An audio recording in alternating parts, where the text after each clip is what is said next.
کان نہیں ہے؟ اللہ فرماتا علم نجعل لہ عینین ولسانا وشفتین وہدیناہ النجدین، ہم نے ایک نہیں دو آنکھیں دی ہیں، ایک کان نہیں دو کان دیے ہیں۔ کھول کے رکھو کان اور آنکھیں کھول کے رکھو اور تم دیکھو کون کہاں کھڑا ہے۔ ہم کہتے ہیں جی وہ نہیں تو چلو یہ صحیح، اس میں تھوڑے عیب ہیں، ہم کیوں چھوٹے بھی عیب کو اپنائیں؟ وہ بھی کل بڑا بن جاتا ہے جس نے ملک کی ایک پائی بھی لوٹی ہے، جس نے ملک کا جو ہے وہ ایک جو ہے چھوٹے سے معاملے میں بھی غداری کی ہے، جس نے مداخلت کی ہے، جو امریکہ کے سامنے کبھی ایک بار بھی گھٹنے ٹیک چکا ہے، ہمارا اس سے کوئی تعلق نہیں۔ غلام خواجہ گیتی پناہم کہ در دینش ملوکیت حرام از، اقبال کہتا ہے میں تو اس آقا کا غلام ہوں کہ جو بادشاہوں کو الٹ کے رکھ دیتا ہے، ہم بادشاہوں کو نہیں مانتے، ہم محمد عربی کے نظام کے دعوے دار۔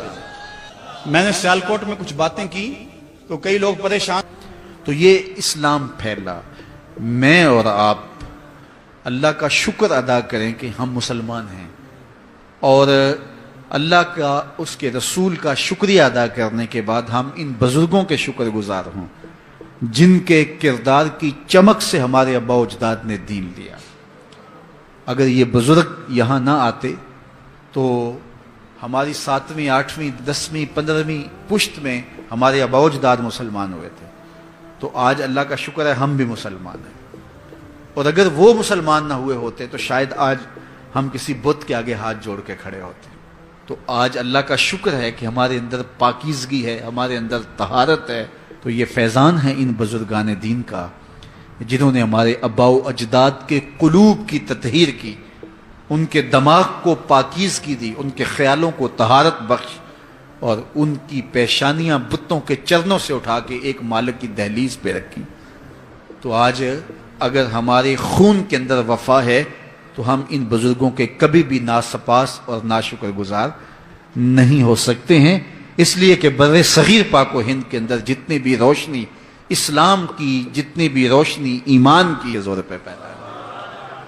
تو یہ بات ذہن میں رکھیں اور اچھی طرح ذہن نشین کریں۔ اور دوسری بات یہ ہے کہ لوگ کہتے ہیں اسلام تلوار کے زور پہ پھیلا ہے، میں پوچھتا ہوں جب تلوار ابو جہل کے ہاتھ میں تھی، ابو لہب کے ہاتھ میں تھی، عتبہ اور عتیبہ کے ہاتھ میں تھی، اور حضرت بلال چکی پیستے تھے اور مار بھی کھاتے تھے، اور اسلام اس وقت پھیل رہا تھا، تلوار تو کفار کے ہاتھ میں تھی، تو اسلام کیسے پھیل رہا تھا؟ تو اسلام تلوار سے نہیں پھیلا، محمد عربی کے کردار سے پھیلا ہے، اور یہ دبنے والا نہیں ہے، یہ پھیلتا رہے گا۔ اعظم کی شبانہ روز محنتیں، علماء کے طوفانی دورے، مشائخ اعظام کی تاکیدات اور ان کی محنتیں، اور دن رات لوگوں کی قربانیاں، وہ وقت آیا کہ 13 اگست رات 11:53 پر یہ اعلان ہوا کہ ہم ریڈیو بھارت انڈیا سے بول رہے ہیں، اور تھوڑی دیر کے بعد ایک اہم اعلان ہونے والا ہے۔ اور پھر علی ہمدانی نے 14 اگست 12:04 پر اعلان کیا، جس سے لوگ آنسوں سے بھی روئے اور اپنی بصارتوں کو اور اپنی سماعتوں کو نبی کی سماعتوں کے برابر ٹھہرانا بہت بڑی حماقت ہوتی ہے۔ اللہ نے نبیوں کو فراواں شانیں عطا کی ہیں اور وہ ان کا مقسوم ہے۔ تو میرے حضور نے فرمایا جو میں دیکھتا ہوں وہ تم نہیں دیکھتے، جو میں سنتا ہوں وہ تم نہیں سنتے۔ آگے فرمایا کہ اللہ کی قسم جو میں جانتا ہوں وہ اگر تم جان لیتے تو تم بہت کم ہنستے، بہت زیادہ روتے، تم جنگلوں میں دوڑ جاتے اور تم اللہ تعالیٰ کی پناہ میں آنا چاہتے، یا اللہ ہمیں بچا لے، جنگلوں میں بھاگتے پھرتے، آنکھوں میں آنسوؤں کی لڑیاں ہوتی، چیختے ہوتے، روتے ہوتے، اگر جو میں جانتا ہوں اگر تم جان لیتے۔ قال ابو ذر، حضرت ابو ذر اس حدیث کو روایت کرنے کے بعد فرمایا کاش کہ میں درخت ہوتا اور کاٹ دیا گیا ہوتا، میں درخت ہوتا جانور کھا گئے ہوتے۔ اللہ اکبر۔ مائے نی مینو کانو جمی تے درداں کیتی مار نکمی، کہ دے اگے کڈاں ابالے نو کوئی آکھے زلفاں والے نو۔ تو کہا کاش کہ میں درخت ہوتا اور کاٹ دیا ہوتا۔ حضرت عمر رضی اللہ تعالیٰ عنہ ایک کچی اینٹ اٹھاتے ہیں، پھر نیچے رکھ دیتے ہیں، پھر اٹھاتے ہیں، پھر رکھ دیتے ہیں، اور پھر کہتے ہیں کاش کہ میں یہ اینٹ ہوتا۔ حضرت سیدنا صدیق اکبر رضی اللہ تعالیٰ عنہ درخت کے نیچے بیٹھے تھے، ایک چڑیا ایک شاخ سے اڑ کے دوسری شاخ پہ جاتی، وہاں سے اڑ کے پھر دوسری شاخ پہ آتی، تو حضرت صدیق اکبر رو پڑے، کہا چڑیا کتنی موج میں ہے، جس شاخ پہ چاہے بیٹھتی ہے، اور قیامت کے دن تیرا حساب بھی نہیں ہوگا۔ کہا پھنسے تو ہم ہیں۔ رسول کریم صلی اللہ علیہ وآلہ وسلم سے لوگوں نے کہا حضور آپ بوڑھے ہو گئے۔ حضور کی مبارک داڑھی میں سفید بال، سر انور میں بھی سفید بال، اگرچہ ان کی تعداد محدود تھی لیکن ظاہر ہوئے۔ کہا سورہ ہود اور اس کی مماثل صورتوں نے مجھے بوڑھا کر دیا ہے، کیونکہ ان صورتوں میں اللہ کے عذابوں کا ذکر ہے، آخرت کا ذکر ہے۔ یہ وہ بابرکت وجود ہیں، وہ بابرکت ذات ہیں کہ جن کے دامن پہ گناہ کا ایک دھبا بھی نہیں ہے۔ اور میں اور آپ اپنے آپ کو دیکھیں تو ہم کہاں کھڑے ہیں۔ حضور نے حضرت عائشہ سے کہا، زوجہ ہیں رسول کریم صلی اللہ علیہ وآلہ وسلم کی، محبوبہ محبوب کائنات، لیکن ان سے بھی میرے حضور نے کہا عائشہ گناہوں کو کبھی چھوٹا نہ سمجھنا، گناہوں کو حقیر نہ سمجھنا کہ یہ چھوٹے ہیں کوئی بات نہیں، اس سے کیا ہوگا، اس دن حساب ہوگا، اس دن پوچھا جائے گا۔ تو اپنی زندگی کو مرتب اور منظم کر کے رکھو۔ ہم بہت سارے گناہ دائیں بائیں دیکھ کے کرتے ہیں۔ جب ہم معاشرے میں برائی پھیلی ہوئی دیکھتے ہیں تو ہم کہتے ہیں کہ دیکھو نا یہ سارے کر رہے ہیں تو میں ہی بہت متقی آ گیا ہوں جی۔ دائیں بائیں دیکھ کے گناہ کرتے ہیں، پھر ہم کہتے ہیں فلاں بخشا گیا تو ہم بھی بخشے جائیں گے۔ اچھا اگر وہ نہ بخشا گیا تو پھر جہنم میں جانا قبول ہے؟ تو دائیں بائیں دیکھ کر دلیر ہو جاتے ہیں۔ حضرت عباس اور حضرت عمر رضی اللہ تعالی عنہ کا آپس میں دوستانہ تھا۔ انہوں نے ایک دن بیٹھے بیٹھے عہد کیا کہ ہم میں سے جو شخص پہلے فوت ہو گیا وہ دوسرے کو خواب میں ملے اور قبر کے حالات بتائے۔ اچانک حضرت عمر کا وصال پہلے ہو گیا، سال کے بعد حضرت عمر خواب میں ملے۔ اس نے کہا عباس مجھے وعدہ تو یاد تھا لیکن سخت حساب آن پڑا تھا تو میں تو اس کے اندر لگا رہا، تو اب کیا ہوا؟ کہا پھر اللہ نے کہا چلو اس کو یوں ہی معاف کر دو۔ تو کہا چھٹ کے ابھی ابھی آ رہا ہوں۔ تو میں نے کہا وعدہ پورا کر دو، میں اور آپ ٹھیکیدار بن جاتے ہیں جنت کے۔ ہمارے پلے عمل ہے کیا؟ ہیں تو ریاکاری کے شکار ہیں ہمارے اعمال۔ تو آئیے ہم اپنی آخرت کے لیے سوچیں، اپنی زندگی کو اچھائی کی راہوں کا مسافر بنائیں کہ اس وطن عزیز پاکستان سے وفا کرنا، اس ملک کے ساتھ وفا کرنا، یہ ہمارے بزرگوں نے بنایا ہوا ہے، اور اس ملک کی بنیادوں میں 10 لاکھ شہیدوں کا خون ہے، اور اس ملک میں اتنی دیر تک امن نہیں آ سکتا، اتنی دیر تک چین نہیں آ سکتا جب تک نظام رسول نہیں آتا ہے۔ اس لیے کہ اس وقت ہم نے اللہ سے وعدہ کیا تھا، اذکار مذلت میں گرایا جا رہا ہے، جو کچھ بھی ہو رہا ہے یہ آپ کے سامنے ہے۔ حکمرانوں کی بات چھوڑو تو وہ اس قابل ہی نہیں ہے کہ ان کا ذکر بھی کیا جائے، وہ جس گراوٹ میں چلے گئے ہیں۔ اللہ کی بارگاہ میں یہ دعا کرو کہ اللہ ہمیں کوئی غیرت مند، کوئی صالح حضرت عمر بن عبدالعزیز کا کوئی جانشین عطا فرما دے۔ اور یہ ہمارا قصور ہے، میں حکمرانوں کو گالی دینے کی بجائے میں کہتا ہوں ہم اپنا محاسبہ کریں۔ کسی نے حجاج بن یوسف سے کہا تھا کہ تو نے حضرت عمر کا دور خلافت دیکھا ہوا ہے، ان جیسا انداز حکمرانی کیوں اختیار نہیں کرتا؟ تو اس نے 2 لفظی جواب دیا، تبازروا اتعمر لکم، کہا تم ابو ذر بن جاؤ میں عمر بن جاتا ہوں۔ اگر ہم ٹھیک نہیں ہوں گے تو پھر اوپر رحمتوں کے سائے نہیں ہوں گے۔ اور ہم کیا ہیں؟ ہم پتہ نہیں ہماری عقل کہاں چلی جاتی ہے۔ یہ جب الیکشن آتا ہے ڈگ ڈگی بجاتے ہیں، قوم پھر نعرے مارتی پھرتی ہے۔ میں نے کہا یار ہم اتنے گوئے گزرے ہیں، ان کمینہ صفت لوگوں کے نعرے لگائیں، یہ ہوتے کون ہیں کہ ہم ان کے نعرے لگائیں؟ آج کی اس کانفرنس میں ہم نے فیصلہ کر کے جانا ہے کہ آج کے بعد جب بھی نعرہ لگائیں گے سونے محمد کا نعرہ لگائیں گے، نعرے اپنے رسول کے لگائیں گے۔ یہ ہوتے کون ہیں؟ یہ ملک کو لوٹنے والے، یہ خائن، یہ بدکار، یہ اس لائق ہے کہ ہم ان کے نعرے لگائیں؟ قوم کی آنکھیں نہیں ہیں، ہم پورے سیاسی ہیں۔ کانت بنو اسرائیل یسوسون ہم الانبیاء، بنی اسرائیل کے نبی ان کو سیاست سکھایا کرتے تھے۔ ہم بے خبر نہیں ہیں، ہم جو ہے ان حالات سے بے خبر، ہم کھلی آنکھوں سے دیکھ رہے ہیں۔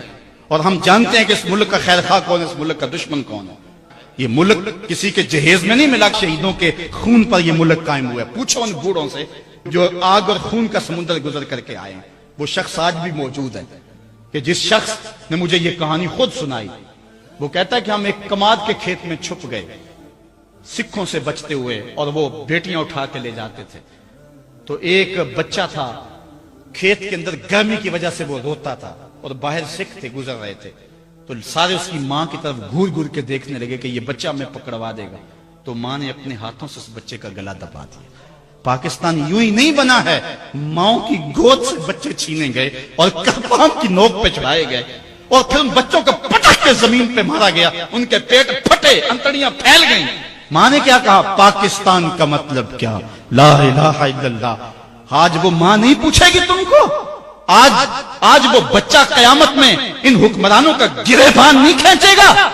وہ عورتیں جنہوں نے کنویں میں چھلانگے لگا لگا کے اپنی آبرو بچائی تھی، اور وہ عورتیں جن کی چھاتیاں کاٹ دی گئی تھی، اور وہ عورتیں جن کے بھائیوں کے سامنے ان کی آبرو ریزی کی گئی تھی، اور وہ بھائی جن کے ہاتھ باندھ دیے گئے ان کے سامنے ان کی جو ہے وہ بہن کی آبرو ریزی کی گئی تھی۔ آج کیا حکمران سمجھتے یہ قوم بدھو ہے؟ اگر قوم بدھو بھی ہے تو وہ شہید تم سے انتقام لیں گے۔ اللہ کا کوڑا برسنے والا ہے تمہارے اوپر۔ یہ ملک حضور کے نام پہ حاصل کیا گیا تھا، حضور کے لا الہ الا اللہ پہ حاصل کیا گیا تھا۔ اس ملک کے اندر جو ہے وہ ہم لا الہ الا اللہ کا نفاذ کریں گے۔ دعا کرو اللہ میرے وطن کی خیر فرمائے۔ ہم امیدوں کے چراغ کو بجھنے نہیں دیتے، پاکستان مٹنے کے لیے نہیں۔ میں نے اس دن سیالکوٹ بھی کہا تھا کہ لوگوں نے تو بیرون ملک بنگلے خرید رکھے ہیں، اور سویس بینکوں میں انہوں نے کروڑوں اربوں ڈالر جمع کروائے ہیں، وہ پاکستان کے مستقبل سے مطمئن نہیں ہیں۔ پتہ نہیں پاکستان کب کچھ ہو جائے، ہم اڑ کے وہاں چلے جائیں گے، لیکن میں کہتا ہوں کہ تمہارا تو جینا مرنا اس وطن کے لیے ہے، تم نے تو رہنا ہی اس ملک میں ہے، تم نے تو آخری سانس تک اس ملک سے وفا کرنی ہے۔ اس لیے ہم نے چراغ امید کو کبھی بجھنے نہیں دینا، اور اس پاکستان کے لیے جو ہم کر سکے وہ ہم نے کرنا ہے۔ ہمارے لیے سب سے پہلا کام اب کرنے کا کیا ہے؟ ہمارے لیے پہلا کام یہ ہے کہ ہم اللہ کے حضور توبہ کریں۔ جب کوئی قوم توبہ کرتی ہے اللہ سارے گناہ معاف کر دیتا ہے۔ یہ جو حالات ہمارے اوپر بنے ہوئے ہیں، امن ختم، وہ بھی حضرت بتا رہے تھے، بجلی ختم، ٹوٹی کھولو تو پانی نہیں، بٹن دباؤ تو جو ہے وہ بجلی نہیں ہے، عجیب صورتحال، نہ گیس ہے، کچھ بھی نہیں ہے، ہم عجیب زندگی گزار رہے ہیں۔ آج اگر ایک بندہ گھر سے باہر نکلتا ہے تو خیریت سے واپس آ جائے تو 100 بار شکر ادا کرتا ہے۔ کیا پاکستان کے یہ حالات آپ کے سامنے نہیں؟ یہ کہ اللہ کا قہر اور غضب نہیں ہے؟ آج اگر ہم سچی توبہ کر لیں تو اللہ پچھلے سارے گناہ معاف کر دے گا اور قوم کو نیا بانک پن اور نئی زندگی عطا فرمائے گا۔ آؤ آج کی اس مجلس میں ہم اللہ کے راستے میں سچی توبہ کر کے نکلیں اور عزم کریں، مالک جو زندگی گزر گئی باقی جیئیں گے مریں گے تو تیرے لیے، ہماری زندگی کا ایک ایک سانس تیرے لیے وقف رہے گا۔ دائیں بائیں سے الجھے نہ، چھوٹی چھوٹی باتوں کی پرواہ نہ کریں، اپنی صلاحیتوں کو ضائع نہ کریں۔ تمہاری جوانیاں، تمہارے بڑھاپے، تمہارا علم، تمہاری صلاحیتیں، تمہارے شب و روز کسی اور کام کے لیے۔ تم نے نبی کے دین کا جھنڈا اٹھا کے چلنا ہے، یہ پیری مریدی کی تحریک بھی نہیں ہے، یہ دعوت المصطفیٰ۔ اگرچہ لوگ ہمارے ساتھ وابستہ ہیں لیکن ہمارا مقصد یہ نہیں ہے۔ میری زندگی کا مقصد تیرے دین کی سرفرازی، میں اسی لیے مسلمان، میں اسی لیے نمازی۔ میرے ساتھ تعلق رکھنے والوں، محبت کا ربط اور رشتہ رکھنے والوں، اپنی منزل کو سمجھو اور آگے بڑھتے چلے جاؤ، اور راستے میں آنے والی ٹھوکروں سے جو ہے وہ گریز کر کے گزر جاؤ، مت اپنے وقت کو ضائع کرو۔ ہمارے پاس بڑا تھوڑا وقت ہے، میں کہتا ہوں ہمارے پاس تو محبت کرنے کے لیے وقت نہیں ہے، نفرت کے لیے وقت کہاں سے نکالے؟ اس لیے آگے چلتے چلے جاؤ اور راستے کو پاٹتے چلے جاؤ اور منزل کی طرف سفر جاری رکھو، قرآن کی نوکری کرتے رہو، یہی سعادت مندی ہے۔ آفاق کے ہر گوشے میں قرآن سنا کر دم لینا، اب رکنا نہیں، اب تھمنا نہیں، فردوس میں جا کر پاکستان اللہ کی عطاؤں میں سے ایک عطا ہے، اور یہ بات کہ پاکستان کے اوپر مشکل حالات موجود رہے ہیں، اب بھی ہیں، لیکن قوموں پہ مشکل حالات آتے ہیں۔ ایک بات طے ہے، پاکستان مٹنے کے لیے بنا نہیں، قیامت تک رہنے کے لیے مارز وجود میں آئے گا انشاءاللہ۔ حضرت نبی رحمت صلی اللہ علیہ وسلم کی نظر رحمت کا یہ فیضان ہے پاکستان۔ نواب آف کلات کا پوتا کچھ سال قبل ایک ٹی وی چینل پہ بیٹھا تھا، اسے سوال کیا گیا کہ تیرا دادا تو پہلے پاکستان کی مخالفت میں تھا اور بعد میں پاکستان کی حمایت میں ووٹ دیا، تو اس کی کچھ سیاسی وجوہات تلاش کی جاتی ہیں، تو آپ کے نزدیک خاندان کے لوگ ہیں، آپ بتائیں کیا ماجرا ہوا؟ تو اس نے جو جواب دیا، میرے اور آپ کے لیے ٹھنڈک اور تسکین کا سبب ہے، اور آج ہم وطن کے لیے محبتوں کا اظہار کر کے مشکل راستوں سے نکل کے آئے ہیں، تو ہمارے لیے جو ہے وہ یہ ٹھنڈک اور تسکین کا سبب ہے۔ نواب آف کلات کا پوتا کہتا ہے کہ میرے دادا نے پاکستان کی مخالفت میں جو ہے وہ ووٹ دینے کا فیصلہ کیا تھا، لیکن جب آخری رات آئی تو خواب میں حضور کی زیارت نصیب ہوئی اور آقا کریم نے فرمایا پاکستان کو ووٹ دینا ہے۔ تو پاکستان حضور علیہ الصلوۃ والسلام کی نگاہوں کا فیضان ہے۔ ہمارے بزرگوں نے، ہمارے اسلاف نے، اولیاء کاملین واصلین نے پاکستان کو بنانے کے اندر، آل انڈیا سنی بناس کانفرنس کے اندر 5000 علماء نے اس عزم کا اظہار کیا تھا۔ کسی وجہ سے قائد اعظم مطالبہ پاکستان سے دستبردار بھی ہو جاتے ہیں تو ہم پاکستان بنا کے دم دیں گے۔ اور پیر سید جماعت علی شاہ علیہ رحمہ کی جو کاوشیں ہیں ان کو کبھی نہیں بھولا جا سکتا۔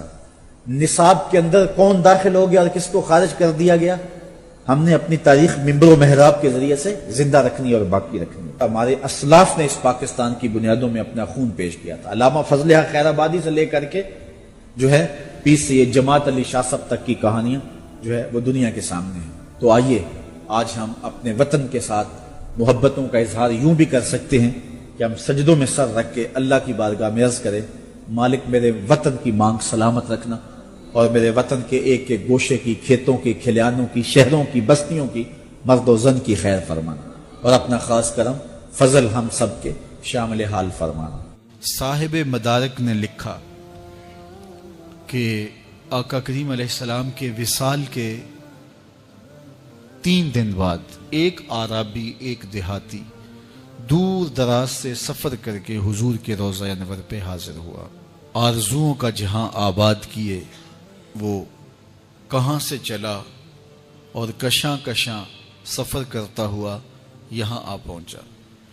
شہر مدینہ میں پہنچتے ہی کسی نے اسے بتایا کہ حضور تو رحلت فرما گئے، تو وہ بہت زیادہ صدمے سے دوچار ہوا، اور اس کی کیفیت یہ تھی کہ وہ حضور کی قبر انور پہ آ گیا اور قبر انور کی مٹی لے کر کے اپنے سر پہ ڈالتا ہے اور ساتھ روتا ہے، اور اس نے دردناک اشعار کہے، اے وہ مقدس ذات جو اس سرزمین میں دفن ہے، میں آپ کی بارگاہ میں معافی مانگنے آیا ہوں۔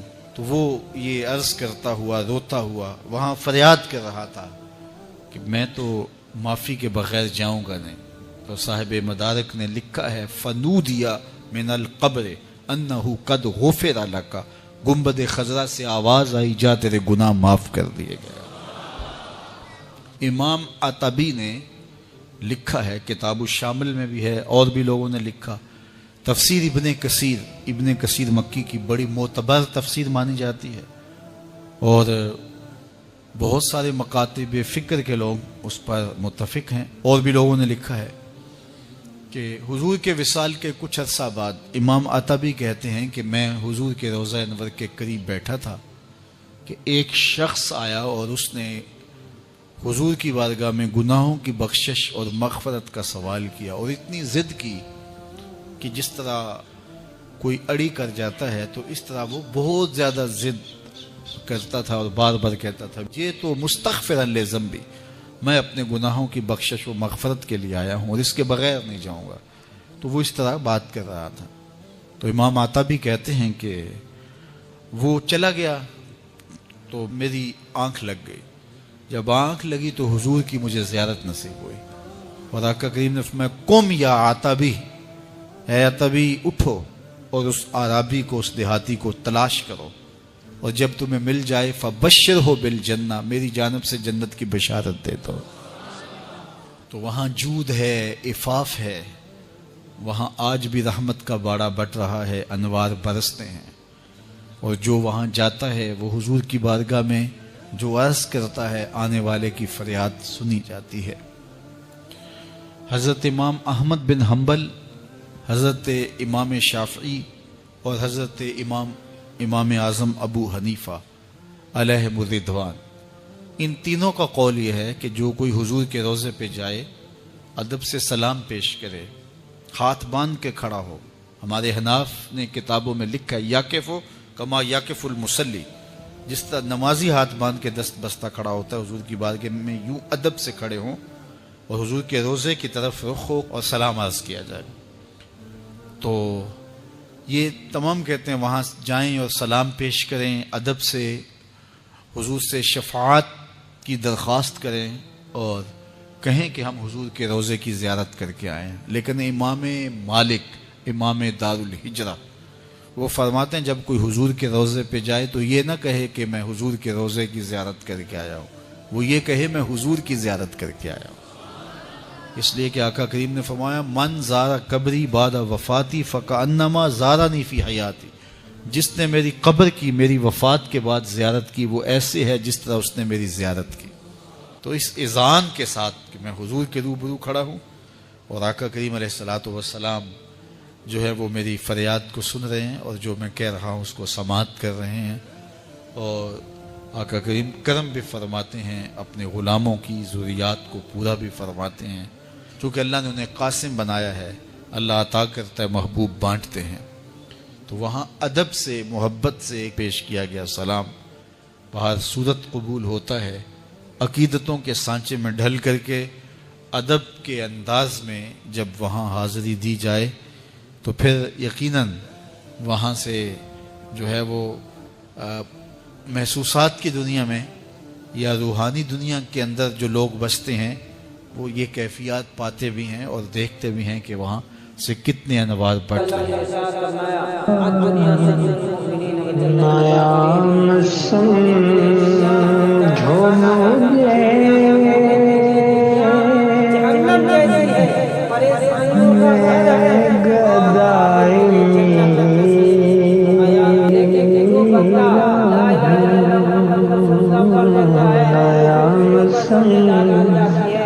جو مجھے